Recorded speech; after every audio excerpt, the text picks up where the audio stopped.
اور جب میں نے ورلڈ ایتھلیٹک چیمپئن شپ کھیلی امریکہ میں تو ادھر میں نے الحمدللہ 86 پلس میں نے تھرو کی، تو مجھے ہوپ ہوگی انشاءاللہ میں کامن ویلتھ گیم میں اچھی تھرو کروں گا اور گولڈ کی فائٹ بھی کروں گا. اور جیسا کہ آپ سب کو پتا ہے کہ میں 4 تھرو تک الحمدللہ میں فرسٹ جا رہا تھا، اور جو جی اور جب 5th تھرو اپنا پیٹر بھائی نے پھینکی تو انہوں نے تو اپنی طرف سے لکھا لیا تھا کہ میں گولڈ انشاءاللہ ہو گیا ہوں، لیکن میرے اندر الحمدللہ جذبہ تھا کہ میں نے انشاءاللہ گولڈ جیتنا ہے. تو اسی طرح پورے پاکستانی قوم کی دعائیں میرے ساتھ تھی، تو الحمدللہ میں نے 5th تھرو 90 پلس کی، تو پھر سبھی کو پتہ چل گیا کہ انشاءاللہ ابھی ہمارا پکا گولڈ ہے. اچھا ارشد، یہ بتائیے کہ جب انسان خود اپنا ایک ظاہر ہے اپنی پریکٹس کر رہا ہوتا ہے، تیاری کر رہا ہوتا ہے، ایک مائنڈ سیٹ ہوتا ہے کہ میں نے جانا ہے، میں نے مقابلہ کرنا ہے اور میں نے یہ کر دکھانا ہے، لیکن ایک سپورٹس مین کے لیے ہمیشہ ایک پریشر ضرور رہتا ہے. اور جب ہم نے وہ مقابلہ دیکھا تو ہمیں نہیں پتہ تھا آپ کے تاثرات کیا تھے، ہم صرف یہ دعا کر رہے تھے، پورا پاکستان آپ کے لیے دعا کر رہا تھا کہ جو بھی ہو اللہ پاک آپ کے لیے اچھا ہو اور ملک کے لیے اچھا ہو. لیکن جب آپ اس وقت وہ تھرو کر رہے تھے اور اس وقت آپ بڑھ رہے تھے آگے اور آپ کا جو آرم تھا انسان کے ذہن میں اور کچھ نہیں ہوتا سوائے اس کے گول کے، اس وقت کیا پریشر تھا اس وقت ارشد؟ جی اگر دیکھا ہے تو اتنا زیادہ پریشر نہیں تھا، کیونکہ ٹوکیو اولمپکس کے بعد میرے بھی اندر ایک فیلنگ چل رہی تھی کہ نیکسٹ کوئی کمپٹیشن آئے، اور جیسا کہ آپ سب کو پتا ہے میں نے ٹوکیو اولمپکس میں بڑا اچھا پرفارم کیا، تو ورلڈ ایتھلیٹک چیمپئن شپ کا بڑا ایڈوانٹیج ہوا ہے مجھے کہ کامن ویلتھ گیم سے پہلے میں نے وہ ایونٹ کھیلا، اور الحمدللہ میں نے جب 86 جب تھرو کی تو مجھے الحمدللہ یقین ہو گیا تھا کہ میں انشاءاللہ 90 میٹر جو ہے وہ تھرو انشاءاللہ پھینکوں گا. اگر میں 90 میٹر کرتا ہوں تو ہمارا انشاءاللہ پکا گولڈ ہے. آپ ارشد ندیم، تو ہم نے جب تمام مناظر میں نے دیکھے اور کامن میرے ویلتھ تو گیم میرے میں خیال گولڈ میں جیتا تو پھر آگے آپ نے ایک اور گولڈ جیتا ہے، بالکل ہم اس کا بھی ذکر کریں گے ابھی. لیکن ہم نے میرے خیال میں صرف میں نے وہ ویڈیو تقریباً کوئی 30 سے 40 دفعہ دیکھی ہے جس میں پاکستان کا جو قومی ترانہ ہے وہ پیچھے بیک گراؤنڈ میں ہمیں سنائی دے رہا تھا اور پاکستان کا پرچم ہمیں ہوا میں لہراتا نظر آ رہا تھا اور آپ وہاں پر گولڈ میڈل تھامے کھڑے تھے. اس وقت آپ کے کیا جذبات تھے جب خاص طور پر قومی ترانہ وہاں پر جو ہے وہ پلے کیا جا رہا تھا اور آپ کھڑے تھے اپنا گولڈ میڈل تھامے؟ جی بالکل، اگر دیکھا جائے تو جیسے الحمدللہ پاکستان کا ترانہ بجایا جا رہا تھا تو ایک الگ سی فیلنگ تھی، اور جیسے کہ انسان وہ کہتے ہیں کہ اللہ کے گھر میں حج کرنے جاتا ہے تو اس طرح کی فیلنگ تھی کہ الحمدللہ اندر سے میں کیا بتا سکتا ہوں کہ اس کے بارے میں خود بھی لفظ نہیں بیان کر سکتا. الحمدللہ اتنی بالکل رونگٹے کھڑے ہو جاتے ہیں انسان کے، خوش ہو رہا تھا کہ میں نے بھی کوئی پاک تھے. جی بالکل بالکل ایسے تھے. بالکل ایسا ہی ہے، کیونکہ جو وہ لمحات ہوتے ہیں، جو وہ احساسات ہوتے ہیں، ایک تو یہ ہے کہ واقعی میں اللہ کا اتنا شکر ہے کہ اس نے ایک تو اپنے بندے کو جو ہے وہ اپنا نام لینے والا بنایا. یہ بھی اللہ تعالیٰ چنتا ہے کہ آپ اللہ کا اور پھر ایسے وقت میں جب پاکستان میں ہم اکثر باتیں کرتے ہیں ہمیں یہ پریشانی وہ پریشانی، میرے خیال میں ارشد ندیم کی کامیابی نے ہمیں تمام پریشانیاں بھلا دیں اور ہم صرف ایک کامیابی پاکستان کی دیکھ رہے تھے کہ پاکستان نے کس طریقے سے گولڈ میڈل جیتا. ہاں لیکن اب مجھے ایک سوال کرنا ہے ارشد آپ سے کہ دیکھیں ہم جس طرح پاکستان کی بات کی شاہزیب نے کہ ہم آئے دن کوئی نہ کوئی چیلنج ہمیں فیس کرنا پڑ رہا ہے. آپ کو بھی چیلنج جو ہے وہ بہت فیس کرنا پڑا. اکثر جو ہے ہمارے اسپورٹس مین جاتے ہیں ان کو جو ہے حکومت کی طرف سے کوئی بھی کچھ گنے چنے چیزیں ہیں جس میں ان کو سپورٹ حاصل ہوتی ہے، اس طرح نہیں ہوتی. کیا آپ کے کیس میں ایسا تھا ارشد یا آپ کے پاس ماشاءاللہ حکومت کی سپورٹ تھی؟ جی بالکل، اگر دیکھا جائے تو اس میں ایتھلیٹک فیڈریشن ہے، جنرل کمسائی صاحب ہیں، جنرل سیکرٹری ظفر صاحب ہیں، اور جنہوں نے مجھے رات دن محنت کروائی ہے وہ سلمان بٹ صاحب ہیں. الحمدللہ بڑا انہوں نے ورک کیا میرے پہ، اور پاکستان سپورٹس بورڈ کا میں شکریہ ادا کروں گا، اور پنجاب سپورٹس بورڈ کا بھی شکریہ ادا کروں گا، اور اپنی وابڈا کا بھی شکریہ ادا کروں گا جنہوں نے الحمدللہ مجھے ہی نہیں جاب دی بلکہ پورے پاکستان کے جتنے بھی ہمارے ہیروز ہیں ان کو انہوں نے جاب دی، اچھے گریڈ دیے ہوئے ہیں. اگر گورنمنٹ کی طرف سے دیکھا جائے تو انہوں نے فیسلٹیز تو دی اتنی زیادہ نہیں جیسے کہ ہمارے انٹرنیشنل سطح پہ فیسلٹیز ہوتی ہیں. میں چاہتا ہوں کہ اس طرح کی فیسلٹیز ہمیں دی جائے تاکہ آگے ہمارے جو پیچھے گزر گئے ہیں وہ تو گزر گئے، آنے والے جتنے بھی کمپٹیشن ہیں ان کے لیے ہم بھرپور تیاری کر سکیں اور اسی طرح الحمدللہ اپنے پاکستان بالکل ایسا ہے. اچھا ارشد، ہم نے بہت ساری باتیں سنی ہیں، ان میں کتنی صداقت ہے میں یہ آپ سے جاننا چاہ رہا ہوں. ایک بات تو یہ ہے کہ ہم نے سنا کہ آپ بغیر کوچ کے وہاں پر گئے تھے، کیا یہ بات سچ ہے؟ دوسری بات مجھے یہ بتائیے گا کہ خاص طور پر آپ نے جب یہ میڈل جیت لیا، وطن واپس پہنچے، تو اس کے بعد آپ کو کیا رسپانس ملا اور اس کے بعد آپ کے کیا مستقبل کے پلانز ہیں؟ کیونکہ آپ نے پہلے بھی ذکر کیا تھا کہ آپ اور بہت سارے بچوں کو، بہت سارے نوجوانوں کو جیولن تھرو کی پریکٹس کرا رہے ہیں، ان کو سکھا رہے ہیں، شاید آپ کے اپنے بھائی بھی سیکھ رہے ہیں۔ جی بالکل، اگر دیکھا جائے تو بالکل کامن ویلتھ گیم میں اور ورلڈ اسلامک گیم میں کوچ میرے ساتھ نہیں بھیجا گیا، تو بس وہ کہتے ہیں کہ جو قسمت میں ہوتا ہے وہی چلتا ہے، ساتھ ساتھ کوچ نہ جانے کی لیکن بغیر کوچ کے گولڈ میڈل لے آیا آپ، کمال کر دیا نا ارشد، سیریسلی۔ جی جی، تو لیکن وہ کہتے ہیں کہ جب کوئی ساتھ نہیں جاتا تو پھر ذمہ داریاں بڑھ جاتی ہیں، تو پھر میں نے وہ ساری ذمہ داریاں اپنے آپ پہ لی، کیونکہ ساتھ انجری بھی تھی، اس کو بھی مینیج کیا، سب کو مینیج کیا۔ اور میں ڈاکٹر کا بھی شکریہ ادا کروں گا، پاکستان سے ہمارے ڈاکٹر اسد بادشاہ صاحب ہیں اور یو کے سے ڈاکٹر علی باجوہ صاحب ہیں، انہوں نے الحمدللہ بڑی ٹریٹمنٹ کی تھی۔ تو میں اللہ تعالیٰ کا شکر ادا کرتا ہوں، جتنا کروں اتنا ہی کم ہے۔ اور جیسے میں واپس پاکستان پہنچا ہوں تو الحمدللہ بڑے ایک چھوٹا سا سوال کا جواب دیتے جائے گا تاکہ پھر ہم اگلے پروگرام میں آپ بھی آگے جائیں اور ہم بھی آگے بڑھتے ہیں۔ آپ کے بھائی آپ کو بچپن میں کس طرح ٹرین کرتے تھے؟ کیسے آپ کا دل تھا، نہیں تھا، یا آپ کو کرنا تھا کہ نہیں میں نے یہی سیکھنا ہے، انٹرسٹ تھا؟ وہ اس کے بارے میں ذرا مختصراً بتائیے گا۔ جی بالکل، میں بیسیکلی کرکٹر تھا، الحمدللہ میں نے آل پنجاب کرکٹ کھیلی ہے، تو اکثر ہماری گاؤں کی ٹیم ہوتی تھی تو اس میں بھی میری زیادہ ایفرٹ ہوتی تھی تو ہم میچ جیت جاتے تھے، تو جب میری ایفرٹ نہیں اتنی زیادہ ہوتی تھی تو ہم اکثر میچ ہار بھی جاتے تھے۔ تو اسی طرح بڑے بھائی تھے، وہ بھی ایتھلیٹک کی گیم کرتے تھے، شاہ ندیم اور شاہد عظیم بھائی ہیں، میرے سے دونوں بڑے ہیں۔ انہوں نے کہا کہ یار آپ کی ماشاءاللہ اتنی محنت ہے، کرکٹ میں کرتے ہو تو میچ ہم جیت جاتے ہیں، جب آپ کی پرفارمنس نہیں ہوتی تو ہم میچ ہار بھی جاتے ہیں، تو آپ ایتھلیٹکس میں آ جائیں تو الحمدللہ آپ آگے بڑھ سکتے ہیں۔ تو انہوں نے مجھے موٹیویٹ کیا، اور اس کے بعد پھر میرے جو بیسک استاد ہیں رشید احمد ساقی صاحب، انہوں نے الحمدللہ میرے پہ بڑا ورک کیا، میں نے الحمدللہ آل پنجاب ہے وہ میں نے ون کیا۔ اس کے بعد میں پھر وابڈا جوائن کی 2015 میں، تو مجھے فیاض حسین بخاری صاحب ملے، انہوں نے الحمدللہ بڑا ورک کیا، اور انہوں نے 2015 سے لے کر ٹوکیو اولمپکس تک کا سفر انہوں نے طے کیا۔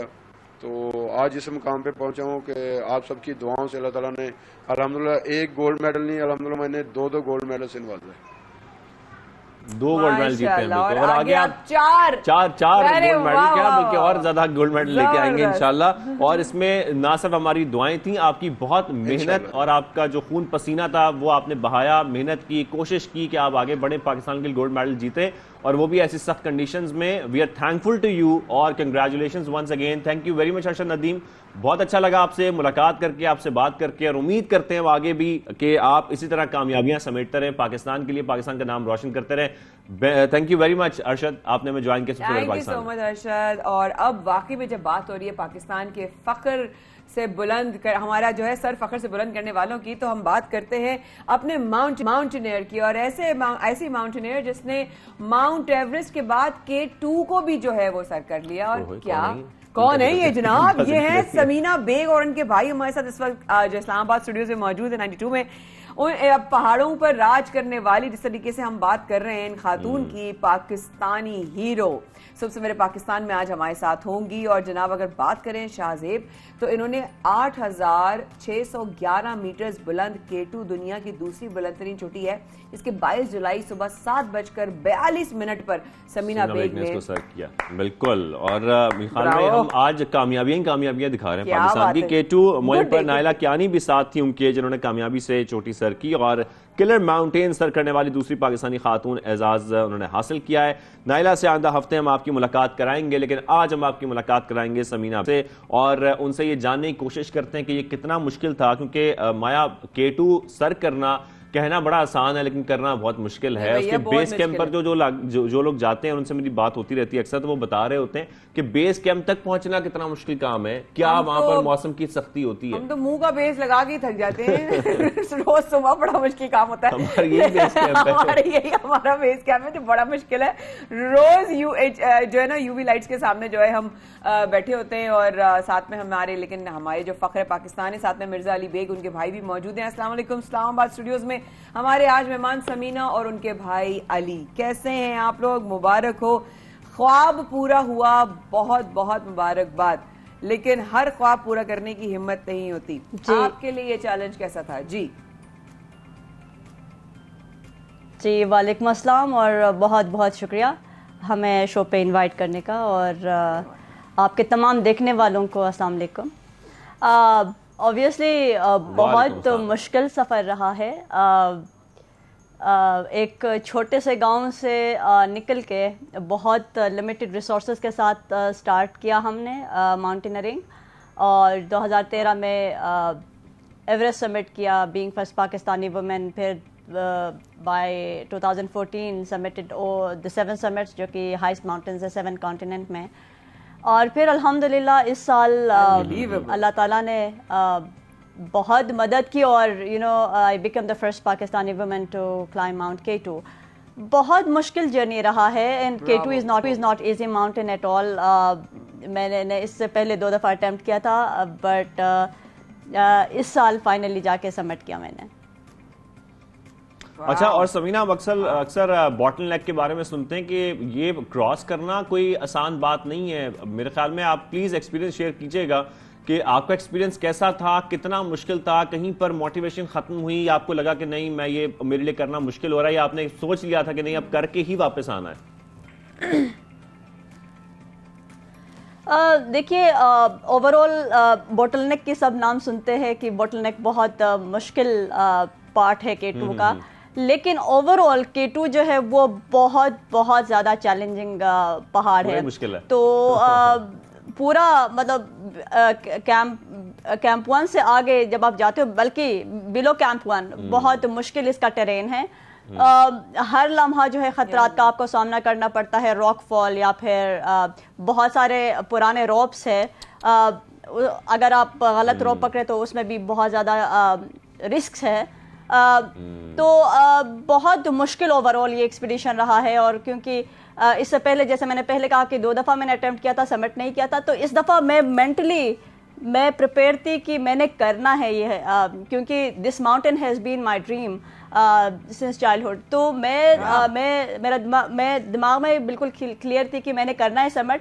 بٹ اگر ہم بوٹل نیک کی بات کریں تو آبویسلی آپ جب اس کو کراس کرتے ہیں تو وہ in the middle of the night ہوتا ہے, تو جاتے وقت اتنا زیادہ آپ چیزوں کو دیکھ نہیں پاتے, لیکن واپسی میں obviously it was very very challenging. and کیونکہ اس سال بہت زیادہ لوگ تھے K2 پہ, تو وہ بہت اس کی جو رسک تھے وہ ڈبل ہو گئے تھے اس سال. کیونکہ I was all the time I was thinking کہ اگر خدا نہ خواستہ اگر ایک آئس کرو نکلتی ہے یا پھر یا روپ کو کچھ ہوتا ہے تو بہت سارے لوگ ہیں اس سال اس پہاڑ پہ, تو obviously بہت زیادہ رسک تھے. But I was mentally prepared, میں نے یہ کرنا ہے. اس سال میرا یہ تھا کہ میں نے کرنا ہے. سمینہ, کوئی ایسا مومنٹ آیا جس میں آپ کو لگا ہو کہ ہاں میرا گول ہے, میرا ڈریم ہے, and I am crazy about it, but کہیں لگا کہ یا اللہ خدا نہ خواستہ کوئی ایسا مومنٹ جس میں جو ہے تھوڑا سا ایک سٹیپ بیک لیا ہو, کیونکہ انسان کو ہوتا ہے جب کیونکہ اپنا ڈریم حاصل کرنا آسان تو ہوتا نہیں ہے باس, تو وہ جب آپ جا رہے ہوتے ہیں اس میں مشکلات بھی اتنی آتی ہیں, اور اللہ ٹیسٹ بھی کرتا ہے, دیکھتے ہیں اس کا کتنا جنون ہے. تو وہ جنون کے بیچ میں کبھی کوئی ایسی رکاوٹ آئی کہ لگا یار شاید میرا اس بار بھی نہیں ہو پائے گا؟ سمینہ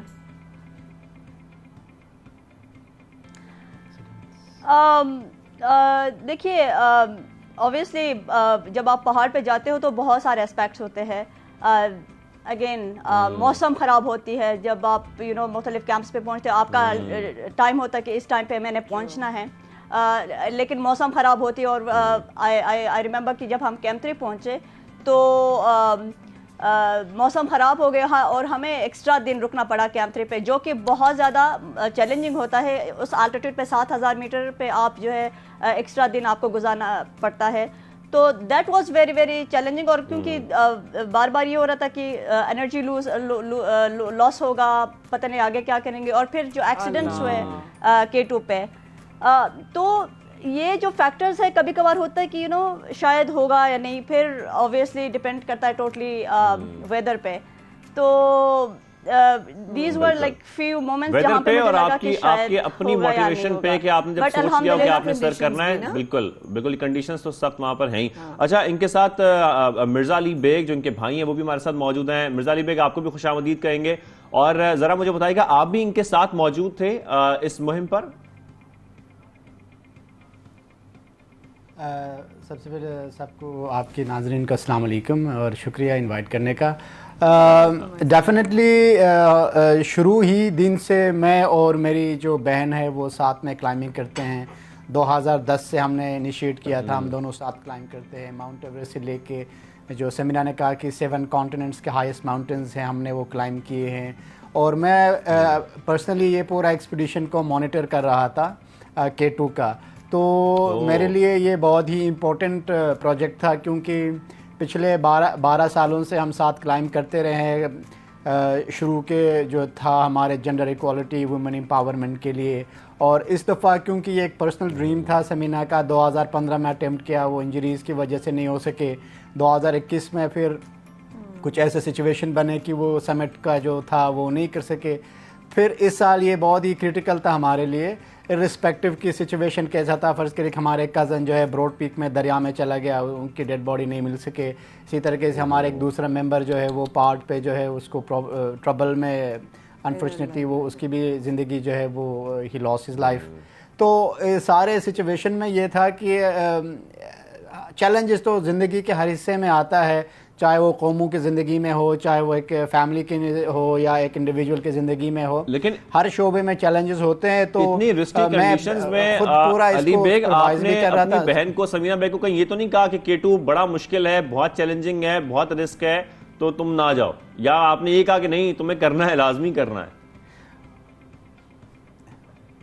نہیں, دیکھیں کیونکہ ماؤنٹینئرنگ پورا ایک آرٹ اور سائنس ہے ہمارے حساب سے, اور رسک مینجمنٹ اس میں بہت کرٹیکل آسپیکٹ ہے ماؤنٹینئرنگ کا, کیونکہ of course safety is first always in the mountains.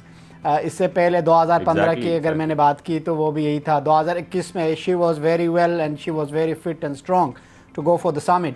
لیکن کیونکہ وہ سچویشن ایسا تھا کہ میں نے کہا کہ you people should come down last year. تو اس دفعہ جو تھا مجھے سارے کیلکولیشن کے بعد میں نے کہا کہ نہیں, they can do it, she can do it, yes. لیکن علی, آپ کی بھی آواز سننے کے بعد اور آپ دونوں سے ملنے کے بعد علی صدپارہ کی یاد آ رہی ہے, اور واقعی میں کہ ان کی اس پہ کوششوں, ان کا واقعہ ہمارے لیے بڑا, ہمارے دلوں سے بڑا قریب رہا. اور ہم ایکچولی ہم شو بھی کر رہے تھے تو اس لیے ہمیں وہ خبر بھی دینی تھی, تو اس لیے ہمارے دل سے, ہماری سوچ سے بڑا وہ قریب ایک واقعہ رہا. اپنی اس کامیابی کو آپ کسی کو اگر ڈیڈیکیٹ کرنا چاہیں گے تو وہ کون ہے؟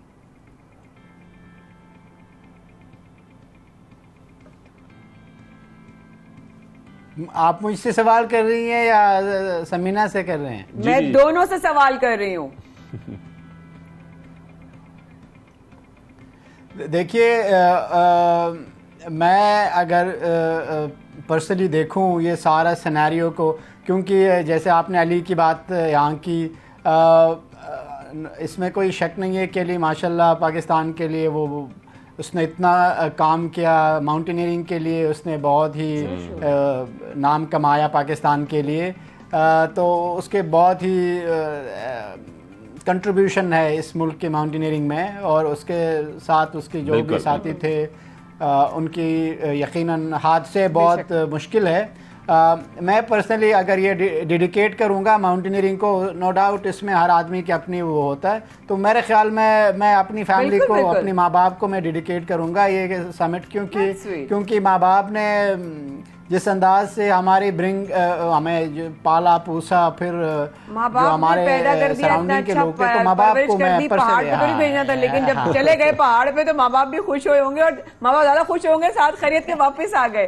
جب واپس آ گئے دونوں تو اماں ابا کا کیا, فیملی کا کیا ری ایکشن تھا کہ بھائی چلو کامیاب ہوئے لیکن واپس آ گئے, شکر الحمدللہ سلامت.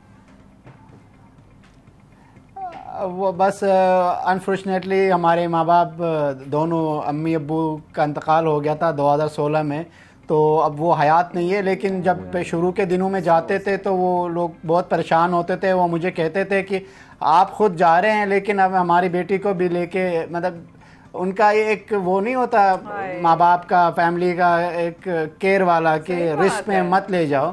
تو شروع کے دنوں میں ماں باپ کا بہت بڑا ریزرویشن تھا.